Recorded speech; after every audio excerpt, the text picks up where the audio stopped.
I appreciate you. Alrighty then, so let's see why PRX lost against EG on the Lotus, because the map on Lotus, I think they should have won.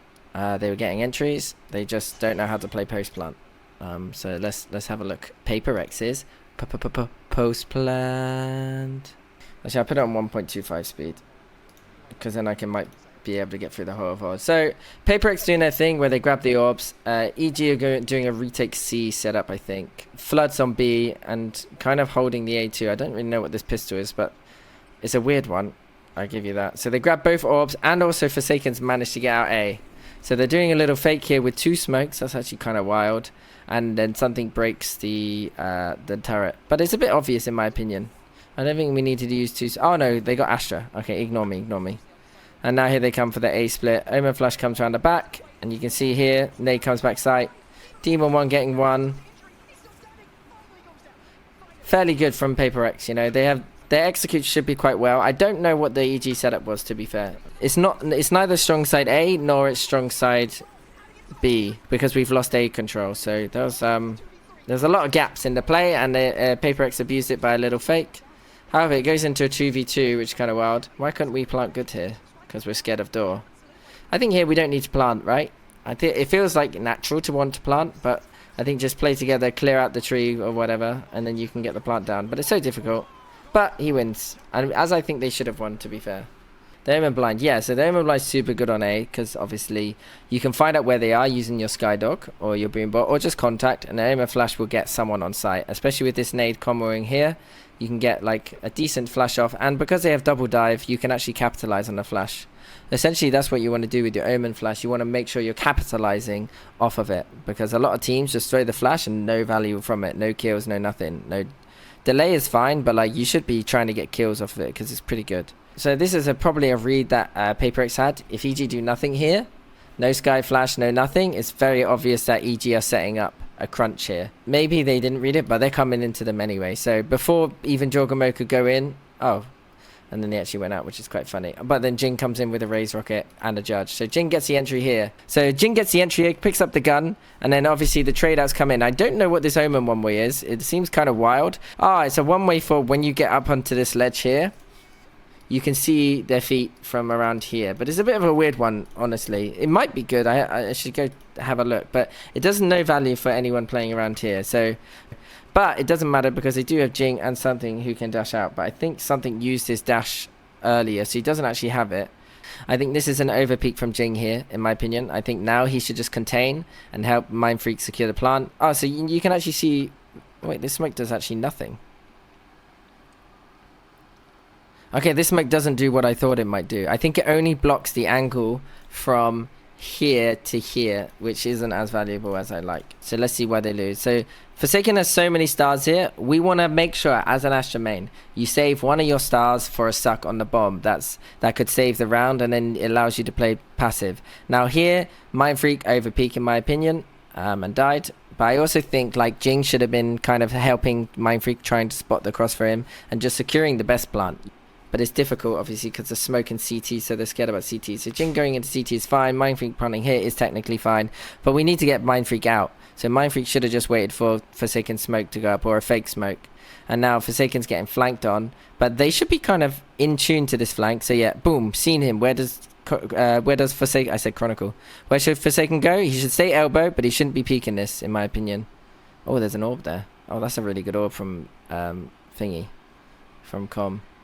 But essentially, Forsaken has to be playing off his suck here. So if I was him, I'd just be jiggling around the pillar, and Jing has to cover the cross now. I think at this point, Jing clearing this, and then Forsaken chilling around here, Jing would have been able to play around him a bit better. But to be fair, EG with that late flank, play it so well here. Late flank is really underrated, especially when the Killjoy is dead. Like, I think it's really strong on this map. But it's really hard to pull off. Against PRX, it's quite easy, but against some teams, you're going to get pushed off. But against PRX, they don't have the Killjoy to begin with, so you can always think about always setting up a flank and not being too worried about it. So yeah, they end up losing it, which is kind of bad. I think it all spiraled from the Mind Freak death, so we just needed to get Mind Freak out there.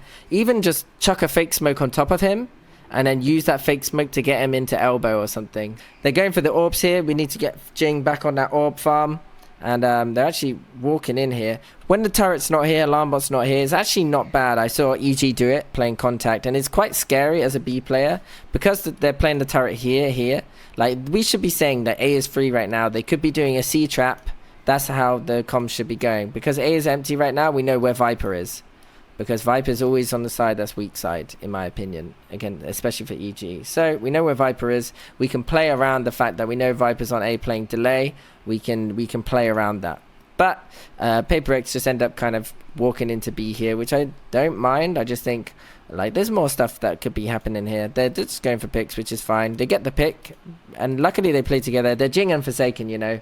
One of the best ranked duos I've ever seen in streams, that's for sure. I love watching their streams from time to time. They just play so well off each other, and boom, gets a trade.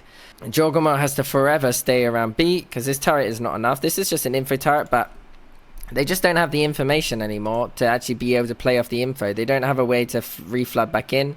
Now Forsaken does a little fake here, the 2 smokes, and you can see here A split is coming in. The kill on com is massive here. The dog into A, and I think they were setting up an A split fake and going into the B split, in my opinion. It's a bit erratic, but they do have 2 smokes, so they can always cancel. They get a huge kill onto Com there, but Com feels like he has to make a play, which I don't mind, to be fair. It's risky, but it's 4v5. He felt like he had to make a play. Maybe he could have walled up and played around tree, gone for 1 kill and hopefully get another. It's hard to say what the best play for him there was, but PRX close it out. So this is where I think they should have won. They should have won a lot more on attack side. So now EG go for the heavy A control. On a heavy A control reaction, you can see PRX full on rushing back to C because they know on C they shouldn't have anything to delay them, but they're taking way too long. They took way too long to set up this, but they're still in. They end up using the Omen Flash, raise nade, but now look what happens. I think this is where they make the problem. They get the best plant off, boom. Everyone should leave except probably leave something on site, in my opinion. And where should everyone play? Everyone needs to play behind this mound. I think this spot is situational, and it's very rare that it ever works out, but it's sometimes good. But it really depends on how well the site guy does at holding them off. They use smokes to delay, which is super strong. Killjoy ulti comes in, so let's get one guy baiting off the Killjoy ulti. Something does that, nice, he's out, he's dipping. Right, we got Jing on site, which is fine. Does Jing have anything? No, so Jing's just going for plays, but he gets sky flashed. But this is where it kind of goes downhill. So you see Devi, his passive kind of brain was saying, let's go that way. But he luckily changed his mind and went down to the bottom. But the only thing he does wrong here is he plays close. Oh, because Com does a really nice door open here, so they're pretty scared. So that's why he actually goes close, because the door opens, so he's trying to cover the door while his teammates are doing that. This is honestly very nice from Com, but I do think Forsaken made a mistake here of not having a star for the suck. He put his star in the wrong spot, I think. That's the only problem with the PRX comp. They have no afterplant, so they end up going for the trades here. I think Devi can't swing that angle. It's awkward, I know, but the door's shut. He needs to just fall back to mound once this is shut. Like, there's no way he can be peeking this angle, because it's just horrible. Like, they get every advantage on this shot. You're never going to get a kill from playing this close. So you can see here, the trade instantly comes in from Boaster. He actually gets 3. So just the boys from playing from behind the mound were farming them, but then it kind of snowballs out of control when one dies. But I think, honestly, it would have been easier. And then Forsaken could easily have been just chilling behind here even, with an AWP, just looking at this.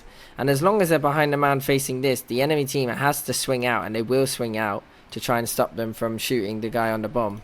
And then if the enemy team smokes them, even better, they got the smokes to cover them. So like if the enemy team does a smoke here, then you can just stand around here, spray into the smoke, spray into the thing. Forsaken's got the suck for the bomb, and then the plant's looking a bit more winnable.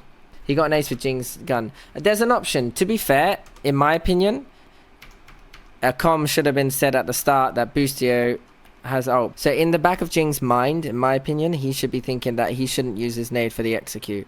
I don't think they needed it when this enemy team's doing this much stuff onto the site. Like, what did they end up using? Just a Sky Flash and an Astra Suck. So it's not as obvious that they're heavy A, but he ends up using the nade for the elbow, which is a pretty good nade. If we were thinking about it more consistently, I think here this nade is not as required. We could easily just we got an omen flash, so it's not even like, as my team doesn't even have an omen flash. Him going back to mound would have been fine, to be fair. I actually think something should have stayed on site, but he actually went for a little play off the killjoy, which I think is fine. If something is on site, you at least have a jet smoke to play around in. There was an idea that maybe if Jing's playing here, Forsaken had a few stars. Forsaken puts a star for him and then does a stun on timing. And then like when he thinks the enemy team's flooding in, that's what I did one time for Leo. I put a stun here and Leo was here. And then when I thought they were coming, I just activated the stun. They ended up swinging into Leo, 2 of them. And well, he killed the first one who wasn't going to get stunned. And then the second guy got stunned and he just killed 2. So it's very difficult though. Very difficult. It's all hindsight. Something gets a kill here on Ethan. Yeah, so this was quite cool. This was actually something that we were joking about in Fnatic. We're like, oh, if we play Jet, we can do this. And we're like, nah, it's never gonna, no one's gonna be there. We're like, what's the chance of someone being there? And literally, so now they do an Astro E to sell a fake on B, but it also gives them cover on A to get the plant down. Forsaken gets a nice kill on Tabustio, who's playing retake, because I'm not entirely sure what's happening on A, but like this is they're so passive on A, in my opinion, that the fact that Forsaken's out here is just, it's free. Like, it's free map control right now. I don't even know if the door's shut. Let me see if they broke the Hobbit door. Because with this door not shut, it just is so free to run up onto A, in my opinion. Like, yeah, this door's not shut. You have no crossfire with the site guys or anything. So the enemy team can just smoke, hit the site as free as possible. And then if it feels like the site is heavily contested, they have the always option to B split. And then they get the plant down. I think, did they lose this round? So here we need someone on flank control, because obviously they don't have the trip. Mindfreak cannot be dying there, but someone needs to also be holding this. So what's happened is we've got 3 chums in tree. What needed to happen is someone covers thingy, someone covers the smoke, someone covers here, and then we're chilling. And then obviously Mindfreak can cover the flank, and then one guy's planting. And now this is when it gets awkward. But they switch over to 3 on site because the guy flanks, which I think is an okay reaction. I think the problem is you're constantly scared of this constant crunch. So you can see like Divide pushing up here, which I think is the only play he can do. And then Jing playing this angle. And now it actually gets okay situation. 1-for-1. Jorgamo pops out. Do we have an Astra suck? I don't understand how my son doesn't have any stars ever. I'm a solo Astra and I always manage to save 1 star for a suck. But like he needs to be saving star for a suck. I think this smoke is okay. Like it is handy. But I think a suck here is just gonna relieve this panic. Because an instant tap. I know it's 1v3, but the instant tap and everyone's just running at him. The suck would just be like able to calm it down a little if it was a worse situation like a 2v3 or something. Anyway, so 4-2, you're probably thinking like...